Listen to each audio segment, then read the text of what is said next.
नमस्कार दोस्तों, bankers lifeline में आपका फिर से स्वागत है। पथ प्रदर्शक के अब तक हम जो है 2 पार्ट कंप्लीट कर चुके हैं। आज जो है पथ प्रदर्शक का थर्ड पार्ट है। तो आज हम जो डिस्कस करने वाले हैं बैंकिंग रेगुलेशन एक्ट 1949 को डिस्कशन करेंगे। तो इसके अंदर सेक्शन दिए हुए हैं सारे सभी के सभी, वैसे तो आप लोगों ने याद कर दिए होंगे, फिर भी मैं एक बार आप लोगों को रिवाइज़ करवा देता हूँ। सेक्शन 5A जो है वो बताता है approved security mean such security which are authorised by the central government under section 20 of Indian trust act 1882। और सेक्शन 5B जो है वो डिफाइन करता है बैंकिंग को। Banking mean accepting the money. कल परसों हमने जो है जो एग्जाम बिफोर एग्जाम के जब डिस्कशन कर रहे थे तो वहाँ पे क्वेश्चन भी आया था। मैंने आपसे कंफर्म भी आप लोगों को करवाया था। सेक्शन 5B आपको बैंकिंग को डिफाइन करता है और बैंकिंग का मीन क्या है, accepting money in the form of deposit from the public for the purpose of lending और इन्वेस्टमेंट। यही काम होता है बैंक का कि पैसा एक्सेप्ट करना और उसको जो है लेंडिंग और इसका इन्वेस्टमेंट करना। only repayable on demand or otherwise by the check draft और ऑर्डर और अदरवाइज। 5 सेक्शन 5F क्या डिफाइन करता है? देखिए सारे सेक्शन नहीं पूछे जाएंगे, कुछ इंपॉर्टेंट है जैसे 5B पूछे जाने की पूरी संभावना है अगर आया तो क्वेश्चन। सेक्शन 5F क्या बोलता है? Demand liability which are paid on demand. वो लाइबिलिटी जो डिमांड पे पे की जाती है वो डिमांड लाइबिलिटी होती है। और time liability which are repaid after a certain period of time, जो after a certain period of time pay की जाती है। यहाँ पे मैंने इसके शॉर्ट्स भी बनाए हैं, देखते हैं कुछ नया सीखने को मिल जाए। अ, नहीं। सेक्शन 5N जो क्या कहता है? सिक्योर्ड लोन और advance mean a loan against which a security has been mortgage.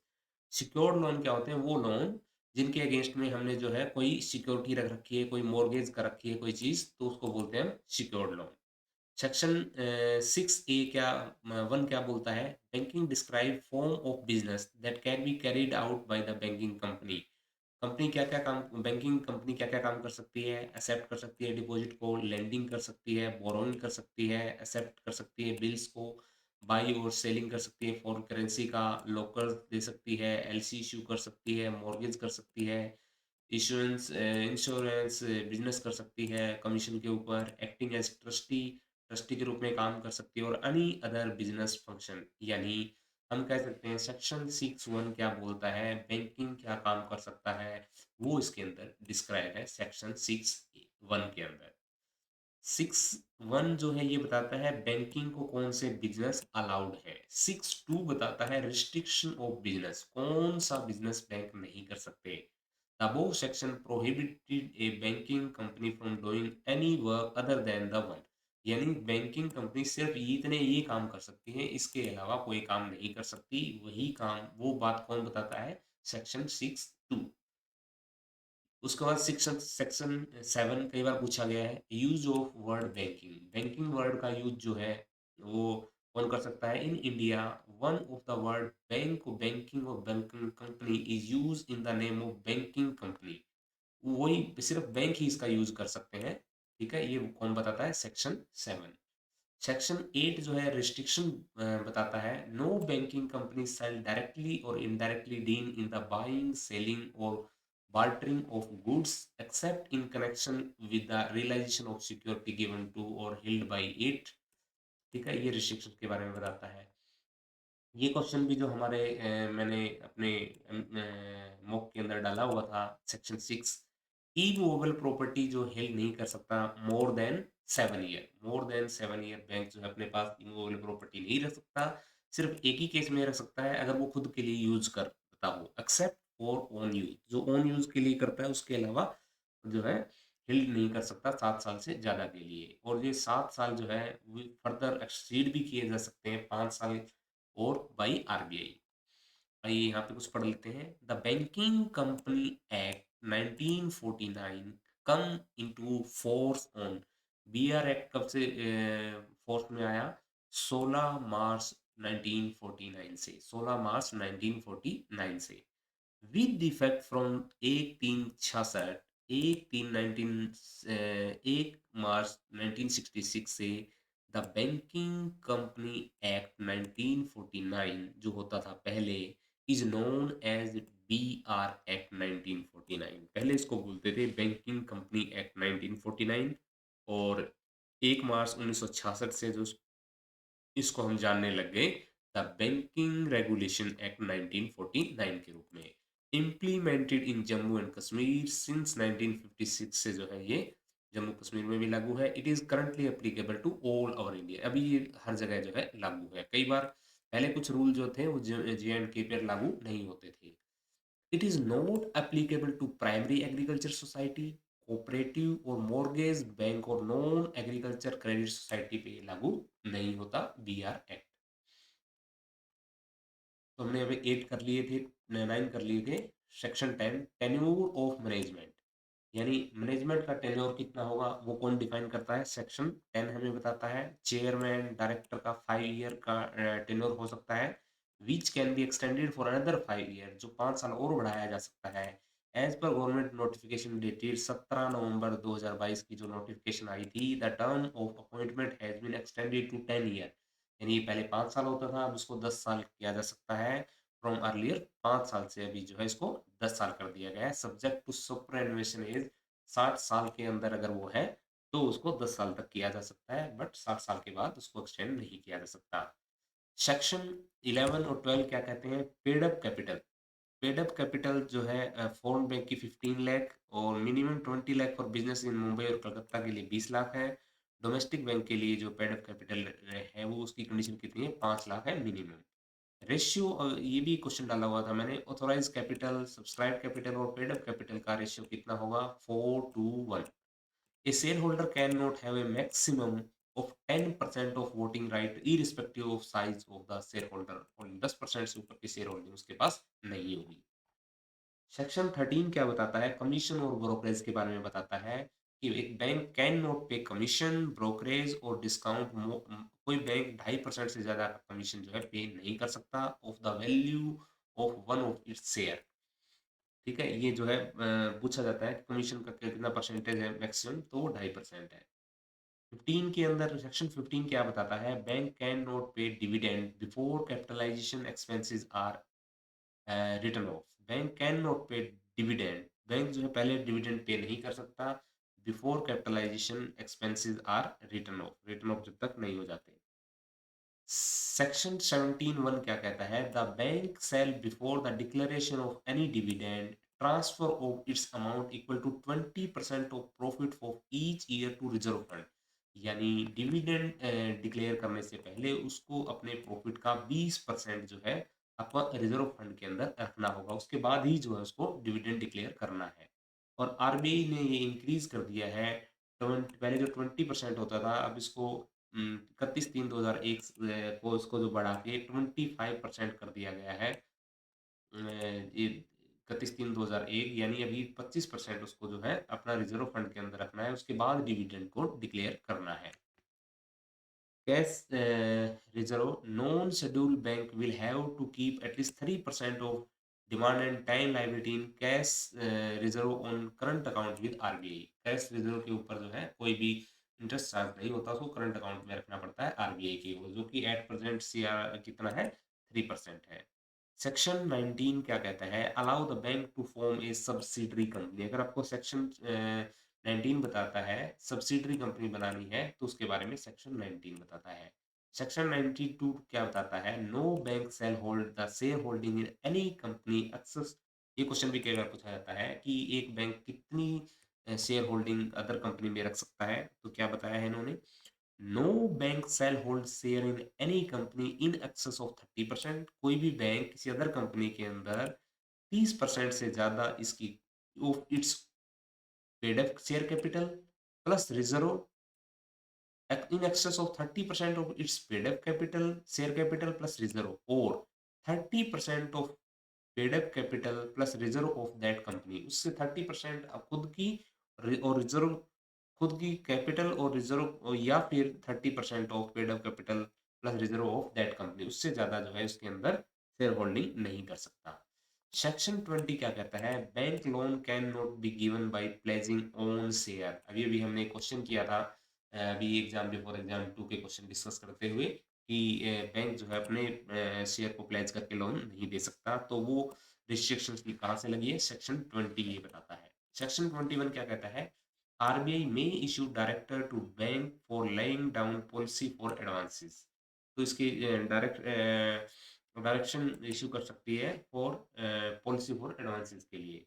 Section 21 ए क्या कहता है? Interest charge by bank after February 15 1984 can not be made the subject to inquiry by the court on the ground that interest charge is excessive. यानी bank वो खुद decide करेंगे और उसके अंदर कोई कोर्ट केस नहीं हो सकता कि बैंक ने क्यों डिसाइड कर दिया है।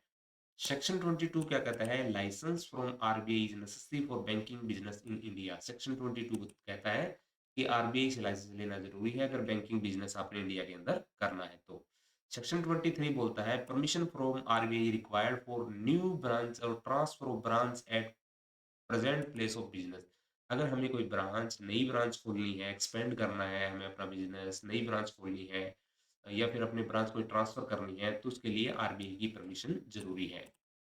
सेक्शन 24 क्या बताता है?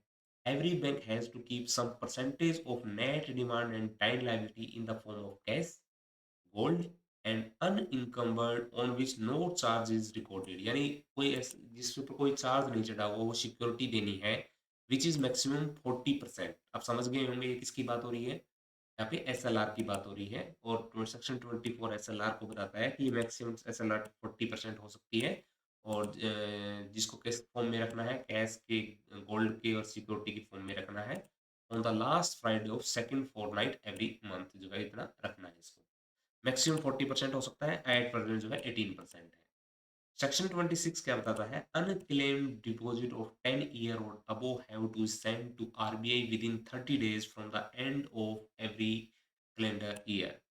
तो ये जो है आपको अभी शायद ये चेंज हो गया है तो आप देख लेना। Unclaimed deposit of 10 year and above have to be send to RBI. कितने दिनों के अंदर भेजना है इसको? ये चेंज हो गया है, 30 दिन के अंदर नहीं, ये फर्स्ट कुछ यहाँ पे लगा हुआ है, देख लेना आप इसको। सेक्शन 31 क्या बताता है? Bank have to submit balance sheet and audit report within 3 month. Bank को सबमिट करना है बैलेंस शीट और audit report within 3 month from the end of the reporting period. RBI can extend उसको 3 महीने और भी बढ़ा सकता है। और सेक्शन 35 क्या करता है? RBI has the right to inspect bank. RBI जो है बैंकों की इंस्पेक्शन कर सकता है और गिव देम नेसेसरी इंस्ट्रक्शन, और उनको नेसेसरी इंस्ट्रक्शंस भी जो है दे सकता है। RBI has given instruction under section 21। RBI जो है 20 इंस्ट्रक्शन देता है सेक्शन 21 और सेक्शन 35 के अंदर to round off rupee transaction to nearest rupee के अंदर। सेक्शन 35 ए क्या बोलता है? RBI can give instruction to bank in public interest. Public instruction, RBI instruction दे सकता है बैंक को पब्लिक इंटरेस्ट के लिए कि पब्लिक के लिए क्या काम करना है, पब्लिक का इंटरेस्ट देख के कोई आरबीआई डायरेक्शन इंस्ट्रक्शंस दे सकता है बैंकों को। सेक्शन 35 डबल ए क्या कहता है? On the order of government of India RBI can direct banking company to proceed with the bankruptcy resolution process under the IBC. यानी अगर सेंट्रल गवर्नमेंट ऑफ इंडिया के कोई आदेश हैं तो आरबीआई बैंकों को डायरेक्ट कर सकता है कि वो बैंक्रप्सी रेजोल्यूशन प्रोसेस से उसको जो है सोल्व करना है कोई, तो उसके अंदर उसको गाइड कर सकता है। सेक्शन 35 ए बी क्या कहता है? RBI can give direction to bank for disposal of bad account. तो ये आरबीआई जो है डायरेक्ट कर सकता है कि वो डिस्पोज करे अपने बैड अकाउंट को, और यानी जो खराब हो चुके हैं लोन हैं उनके बारे में बात हो रही है। सेक्शन 36 क्या कहता है? If necessary RBI can dismiss the chairman और एम्प्लॉय ऑफ द बैंक को जो है डिसमिस कर सकता है, डिसमिस कर सकता है। सेक्शन 45 क्या बोलता है? Can apply to central government for suspension of business. ये जो है अप्लाई कर सकता है central government for suspension of business of any banking company and preparing a scheme for reconstitution और अमेलगमेशन के लिए जो आदेश देता है वो सेक्शन 45। बहुत सारे इंपॉर्टेंट नहीं है, लेकिन एक बार अगर हम पढ़ लेंगे तो पेपर में जैसे ही आएगा तो हमें याद आ जाएगा। 45 वाई क्या बोलता है? Preservation of bank record. Bank के रिकॉर्ड का प्रिजर्व करके रखना है। The central government in consultation with RBI, central government जो है आरबीआई से कंसल्टेशन करके empowered to make rule with respect to preservation of record के जो है ये इनको बताती है कि कब कितने दिनों के लिए आपको रखने हैं।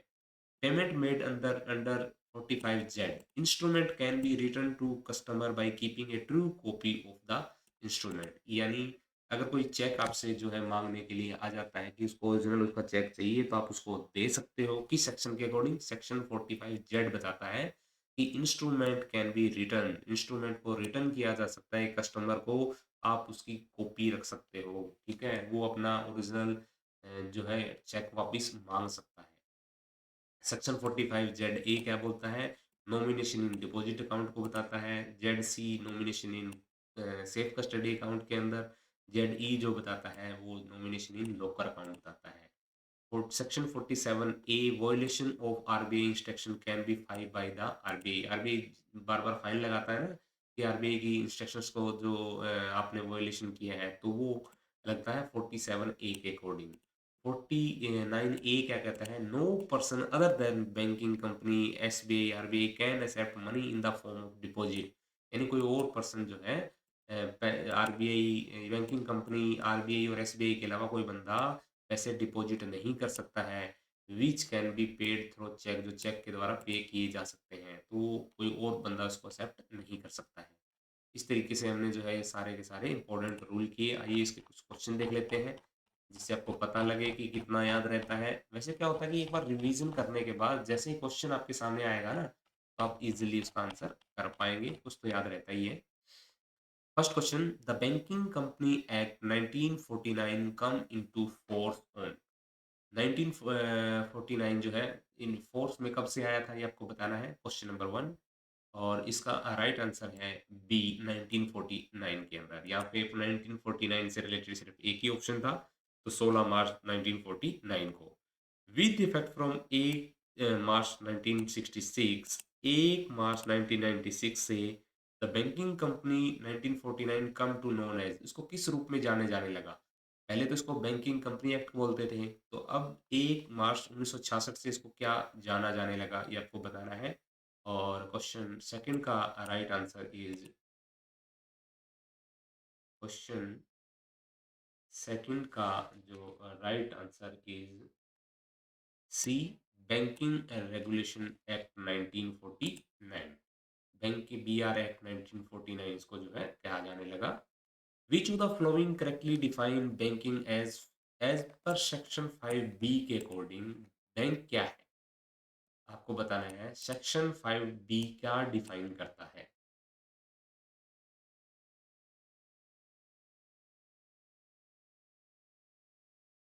बैंक जो है क्या क्या काम कर सकता है? एक्सेप्टिंग द डिपॉजिट, एक्सेप्ट कर सकता है डिपॉजिट फॉर लैंडिंग और investment. C is the right answer.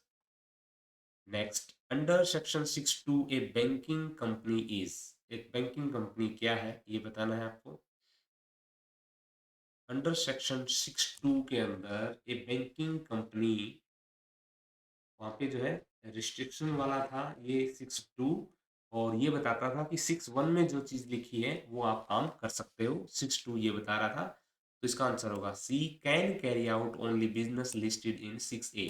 6(a) बताती है बैंक क्या क्या काम कर सकता है और 6(2) बताती है क्या नहीं करना है। तो 6(2) ये बोलता है आप सिर्फ 6(a) वाला काम कर सकते हैं। तो इस तरीके से फोर्थ का आंसर होगा C. Next, a bank can hold immovable property for not for own use, खुद के यूज के लिए छोड़ दें अगर हम, तो एक बैंक इमूवेबल प्रॉपर्टी कितने टाइम के लिए होल्ड कर सकता है? और इसका right answer is B, 7 year के लिए होल्ड कर सकता है। 6, as per section 17A minimum percentage of profit to be transfer to reserve fund is.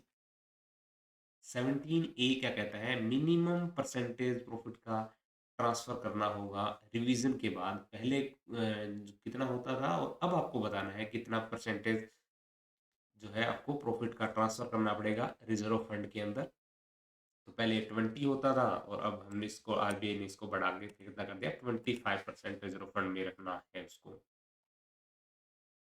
7 which section of empower RBI to issue direction to bank regarding advances advances के regarding जो है direction देने के लिए कौन सा सेक्शन जो है बताता है और वो सेक्शन है section 26 sorry 21 nomination in the locker account is govern by which section of BR Act locker का जो नॉमिनेशन के अंदर कौन सा सेक्शन बताता है ये आपको बताना है और लोकर का बताता है जेड ई 45 जेड ई तो इस तरीके से हमने जो है कंप्लीट कर लिया है यहाँ पे ये और ये नेक्स्ट टॉपिक भी कर लेते हैं अभी 10 मिनट की क्लास और चलेगी हाफ ईयर और आर जो है ये एक क्लास में हम कंप्लीट करेंगे बैंकर कस्टमर रिलेशनशिप को करते हैं डेफिनेशन ऑफ कस्टमर के अंदर क्या है a customer is person who hold deposit account जिसका या तो आपके पास डिपॉजिट अकाउंट है या लोन अकाउंट है लॉकर है या सेफ कस्टडी अकाउंट है with A bank As per banking, balance customer is defined a person who hold deposit account, loan account, locker account, safe custody account with a bank. As per guideline of KYC by Reserve Bank of India, a customer can be said to a person who has an account with the bank or has any other kind of relationship with the bank. Bank के साथ कोई relationship उसकी है तो वो क्या है हमारा कस्टमर है when a person become a customer एक जब पर्सन कस्टमर हमारा बनता है a legal relationship is created between bank and customer जैसे हमारा वो कस्टमर बनता है अगर वो हमारा कस्टमर बनता है यहाँ पे डिपॉजिट के लिए तो अलग रिलेशनशिप होगा अगर वो लोन के लिए बनता है तो हमारा रिलेशनशिप उसके साथ अलग होगा तो इस तरीके से हमारी जो है रिलेशनशिप उसके साथ चेंज होती रहती है as per relationship the relationship can be in the form of debtor creditor की रिलेशनशिप हो सकती है वो तो देखना पड़ेगा ना वो क्या रिलेशनशिप हमारे साथ डेटर और क्रेडिटर की हो सकती है जब कस्टमर हमारा कोई डिपॉजिटर है जिसने हमारे पास पैसा जमा करवाया है तो वो क्या माना जाएगा क्रेडिटर यानी लेनदार माना जाएगा और वहाँ बैंक को पैसा देना है तो bank is called a debtor और अगर वो ड्राफ्ट का रखा है उसने बैंक ड्राफ्ट है सिमिलरली बैंक ड्राफ्ट के अंदर the drawer is the creditor drawee क्या होगा क्रेडिटर होगा और बैंक क्या होगा वहाँ पे डेटर होगा क्रेडिटर और डेटर का रिलेशनशिप कब होगा जब कस्टमर ने लोन ले लिया तो यहाँ पे रिलेशनशिप चेंज हो जाएगी तो बैंक क्या मानेंगे बैंक होता है वहाँ पे बैंक तो क्या करेगा पैसा लेनदार है और कस्टमर क्या है उसका देनदार है तो यहाँ पे रिलेशनशिप उल्टी हो जाएगी bank is customer is called a debtor and bank is called A creditor deposit के केस में वो क्रेडिटर था और यहाँ पे हम क्रेडिटर हैं trustee or beneficiary when a person deposits some money in the bank and leave it without any order एक पर्सन जो है पैसा जमा करवाता है लेकिन बिना किसी ऑर्डर के वो पैसा वहां पे भूल जाता है then the person become the beneficiary and bank the trustee तो बैंक वहां पे एज ए ट्रस्टी काम करता है और एजेंट ऑफ प्रिंसिपल की बात करूँ जब कोई कस्टमर अपना डिपॉजिट कराता है cheque in the bank after taking payment the bank deposit it in the person account collection of cheque bank करता है तो तब क्या है कस्टमर बिकम प्रिंसिपल हम उसके जब बिहाफ पे काम करते हैं ना जब हम किसी कस्टमर के बिहाफ पे काम करते हैं तो वहाँ पे हम एजेंट होते हैं और कस्टमर क्या होता है वहाँ पे प्रिंसिपल होता है अब ये क्वेश्चन आ जाता है कई बार कि when does customer relationship and and कब हो जाती है हमारी रिलेशनशिप तो ये हमारी रिलेशनशिप तब एंड हो सकती है when customer close the account himself जब वो खुद अपना अकाउंट बंद कर दे आफ्टर गिविंग द नोटिस तो हमारी जो रिलेशनशिप उसके साथ एंड हो सकती है when bank close the account after expiry period of notice by giving the अगर बैंक नोटिस पीरियड देने के बाद उसका जो है खाता बंद कर दे तो हमारी रिलेशनशिप उसके साथ बंद हो सकती है खत्म हो सकती है व्हेन द क्लाइंट डाइज और गोज बैंकरप्ट और इंसेन बन जाता है तो हमारी रिलेशनशिप खत्म हो जाती है व्हेन द गार्निशियर और attachment order come into the account तो टेम्परेरली हमारी जो है रिलेशनशिप बैंकर कस्टमर की रिलेशनशिप खत्म हो जाती है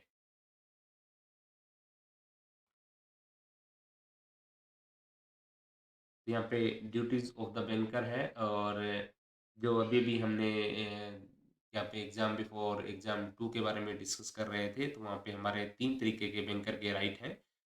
right to lien, right to set off और right of appropriation. Right to lien, right to set off और right of appropriation.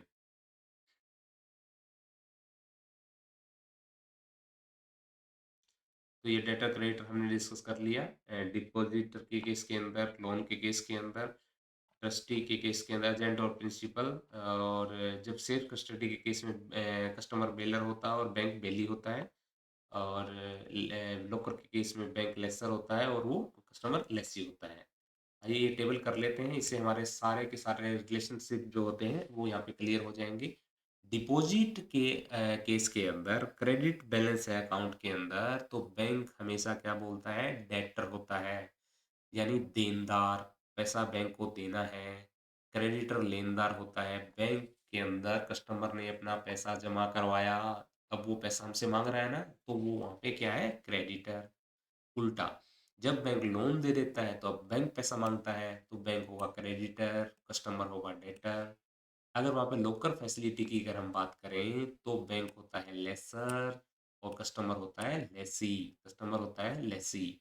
Safe custody की बात करें तो बैंक होता है बेली, कस्टमर होता है बेलर। इश्यू ऑफ ड्राफ्ट, जैसे ही ड्राफ्ट हमने इश्यू किया, तो वो हमारा relationship as a deposit account वाला डिपॉजिट हो जाता है। जैसे किसी पर्सन ने ड्राफ्ट हमने किसी को ड्राफ्ट इश्यू किया, तो ड्राफ्ट हम कैसे इश्यू करते हैं, पैसा लेके इश्यू करते हैं, यानी वो एक किस्म से डिपॉजिट हो गया। ठीक है, तो वो ये रिलेशनशिप जो आफ्टर इश्यू ऑफ ड्राफ्ट जो है, हमारी रिलेशनशिप डिपॉजिट वाली हो जाएगी। देखिए, bank debtor, customer creditor.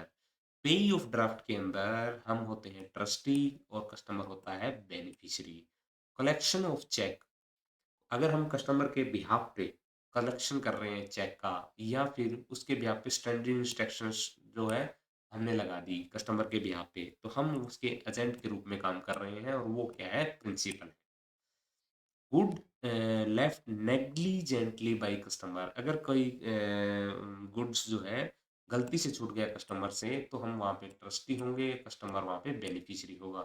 Purchase sale of security on behalf of customer, अगर हम ऑन बिहाफ ऑफ जहाँ पे आ गया ना, तो हम वहाँ पे एजेंट हैं और वो प्रिंसिपल है। अगर हम सेल परचेज कर रहे हैं सिक्योरिटी की ऑन बिहाफ ऑफ कस्टमर, तो वो क्या है, एजेंट है, और हम सॉरी हम एजेंट हैं और वो प्रिंसिपल है। करेंसी चेस्ट ऑन बिहाफ जहाँ पे भी आ गया, वहाँ पे बैंक एजेंट होगा, और दूसरा पर्सन जो भी होगा वो क्या होगा, प्रिंसिपल होगा। Money deposited, no instruction for its disposal, अगर उसने मनी तो डिपॉजिट कर दी, ये नहीं बताया कौन से खाते में डालना है, तो हम वहाँ पे क्या होंगे, ट्रस्टी, और वो क्या होगा, beneficiary. Vendor banker customer relationship and, अभी अभी हमने देख लिया। अगर अकाउंट क्लोज करा दिया जाए कस्टमर के द्वारा आफ्टर गिविंग नोटिस, तो हमारे रिलेशनशिप एंड हो जाएगी। और अगर बैंक ने नोटिस देके अकाउंट क्लोज कर दिया, वहाँ भी हो जाएगी। डेथ, इंसॉल्वेंसी और इंसैनिटी ऑफ कस्टमर पे भी एंड हो जाएगी। और गारनेसी और अटैचमेंट ऑर्डर आ गया तो टेम्परेरली हमारी जो है रिलेशनशिप एंड हो जाती है। बैंकर की ड्यूटी क्या है, ऑनरिंग चेक, यानी एक चेक की पेमेंट उसको करनी ही करनी है, अगर अगर सफिशिएंट फंड है उसके अंदर, प्रॉपर ड्रॉन चेक, अगर वो प्रॉपर ड्रॉन किया गया है, लिखा सही से गया है, नो लीगल रिस्ट्रिक्शन, और उसको पे करने के अंदर आपको कोई लीगल रिस्ट्रिक्शन रोक नहीं रही है, तो ये आपको उस चेक का ऑनर करना है, यानी उसकी पेमेंट आपकी करनी है, ये बैंकर की ड्यूटी है। सिक्रेसी ऑफ कस्टमर अकाउंट, और आपको उस कस्टमर अकाउंट की सिक्रेसी बना बना के रखनी है, ये स्टेचुरी ओब्लिगेशन है। Continue even after account closure, और ऐसा नहीं कि अकाउंट क्लोज हो गया किसी का, तो आपने जो है उसके बाद किसी उसकी सिक्रेसी को रिवील कर देना है, ऐसा भी नहीं करना है। Even after closure of account भी आपको उसकी सिक्रेसी मेंटेन करनी है, ये हमारी ड्यूटी के अंदर आता है। इस duty of the banker. Collection of cheque और बिल, ये हमारी ड्यूटी है। प्रोवाइडिंग पीरियोडिकल स्टेटमेंट, अगर कस्टमर हमसे कोई स्टेटमेंट मांगता है, तो ये हमें प्रोवाइड कराना भी हमारी ड्यूटी का पार्ट है। अब बात करते हैं राइट की। जहाँ ड्यूटी की बात आती है, वहाँ राइट की बात जरूर आती है। जहाँ ड्यूटी होगी, वहाँ राइट भी आपके कुछ ना कुछ होंगे।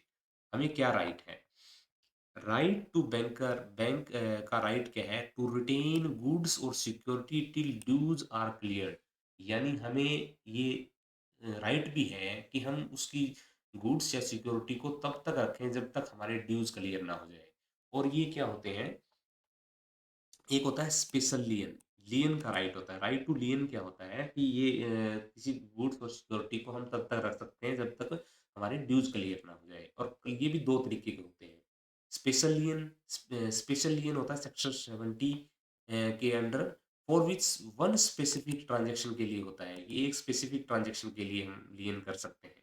जनरल लियन क्या होता है, for all lawful dues of customer. ये तो होता है स्पेसिफिक किसी के लिए, और ये होता है कि कोई भी ड्यूज आपका है तो आप उसको उस गुड्स या सिक्योरिटी को अपने पास रख सकते हैं जब तक कि वो उसको क्लियर ना कर दे। बैंकर का जो लियन होता है वो जनरल लियन होता है, यानी ये वाला लियन होता है, for all lawful dues of customer, यानी वो उसके जितने भी ड्यूज हैं उन सब पे वो लागू होगा। Bank can sell security after giving notice. ऐसा नहीं है कि लियन के अंदर डायरेक्ट आपको सिक्योरिटी बेच देनी है। आपको उसको जो क्या करना पड़ेगा, उसको नोटिस देना पड़ेगा। Bank can sell security after giving notice. आप उसको नोटिस देके वो सामान बेच सकते हो। Note govern by limitation act. Limitation act इस पे लागू नहीं होता है। एक होता है नेगेटिव लियन, कई बार पूछा गया है नेगेटिव लियन क्या होता है। एक नंबर का क्वेश्चन आ जाता है। तो क्या होता है negative lien, good remain with customer. जब गुड क्या है आपका कस्टमर के पास होता है, लेकिन वो कस्टमर एक अंडरटेकिंग देता है कि वो उसको सेल नहीं करेगा या फिर उस पे कोई दूसरा चार्ज क्रिएट नहीं करेगा। बैंक की विदाउट कंसेंट जो है वो ना उसको सेल करेगा, ना ही उसको किसी और के पास गिरवी रखेगा, और किसी की सिक्योरिटी पे चार्ज उसका नहीं चढ़ेगा। ये वो कहता है, उसको बोलते हैं नेगेटिव लियन। यानी कस्टमर के पास रहेगी सिक्योरिटी तो वो कहता है, लेकिन वो आपको लिख के देता है। नेगेटिव लियन इसको कहते हैं कि वो अंडरटेकिंग देता है कि मैं आपकी परमिशन के बिना ना तो इसको बेचूंगा, ना ही इस पे किसी और का चार्ज क्रिएट करवाऊंगा। तो इसको बोलते हैं नेगेटिव लियन। एक होता है राइट टू सेट ऑफ। पहला तो था राइट टू लियन था, कि हम नोटिस देके उसको सेल कर सकते हैं। अगर हमारा कोई ड्यूज है तो हम उसकी गुड्स और सिक्योरिटी को अपने पास जब तक उसका ड्यूज क्लियर नहीं हो जाता तब तक रखते हैं। और बैंकर लियन कौन सा होता है, जनरल लियन होता है। और नेगेटिव लियन क्या होता है, वो कस्टमर अंडरटेकिंग देता है कि वो सेल या चार्ज क्रिएट उस पे नहीं करेगा। अब होता है एक राइट टू सेट ऑफ, यानी adjustment of deposit account against loan. आपके पास एक डिपॉजिट अकाउंट है कस्टमर का, उसका लोन अकाउंट है, तो आप उसमें राइट टू सेट ऑफ लगा सकते हो, यानी उसका डिपॉजिट में उसका लोन जो है एडजस्ट कर सकते हो डिपॉजिट के पैसे से। लेकिन उसकी कंडीशन है सेम कस्टमर होना चाहिए। ऐसा नहीं कि फादर का खाता है और सन का एक लोन अकाउंट है, फादर का डिपॉजिट अकाउंट है, वहाँ पे राइट टू सेट ऑफ नहीं लगेगा। क्या होना चाहिए, कंडीशन क्या है इसकी, सेम कस्टमर होना चाहिए, same name and capacity. Same name and capacity का मतलब है अगर इंडिविजुअल का लोन है तो इंडिविजुअल का ही आपका सेविंग अकाउंट होना चाहिए, डिपॉजिट अकाउंट होना चाहिए। अगर वो एक इंडिविजुअल का है, एक जॉइंट का है, तो वहाँ पे वो नहीं लगेगा। Debt must be lawful. और ऐसा है जो लोन जो है वो लॉफुल ये आपने दिया हो उसी की आप रिकवरी कर सकते हैं। Prior notice to customer. Customer को रूल तो ये कहता है कि आपको प्रायर जो है उसके अंदर कस्टमर को नोटिस देना पड़ेगा जब आप राइट टू सेटअप लगाओगे कि भाई ये तो पैसा भर दो, नहीं तो हम इस डिपॉजिट अकाउंट से इस लोन को राइट टू सेट ऑफ कर लेंगे। नेक्स्ट होता है right of appropriation. Right of appropriation ये क्या होता है, debtor with multiple debts can specify where the payment is adjusted. तो इसके अंदर क्या होता है कि एक डेटर के मल्टीपल अगर डेब्ट है, लोन है, तो वो स्पेसिफाई कर सकता है कि उसको पहले कौन सा लोन को एडजस्ट करना है। If debtor does not specify, अगर उन्होंने पैसे जमा करवा दिए, ये नहीं बताया कौन सा लोन एडजस्ट करना है, तो बैंक कोई भी अकाउंट्स का एडजस्ट कर सकता है। नॉर्मली ओल्डर डेब्ट फर्स्ट, ये रूल ये कहता है कि पहले उसका पुराने वाला लोन एडजस्ट होना चाहिए और उसको उसकी नोटिस देने की भी जरूरत है। गार्निशी ऑर्डर जो है यहाँ पे शायद हम नहीं कर चुके, चलो उसको करेंगे नेक्स्ट क्लास के अंदर करेंगे। आज के लिए इतना ही काफ़ी है। ठीक है दोस्तों, thank you so much, all the best.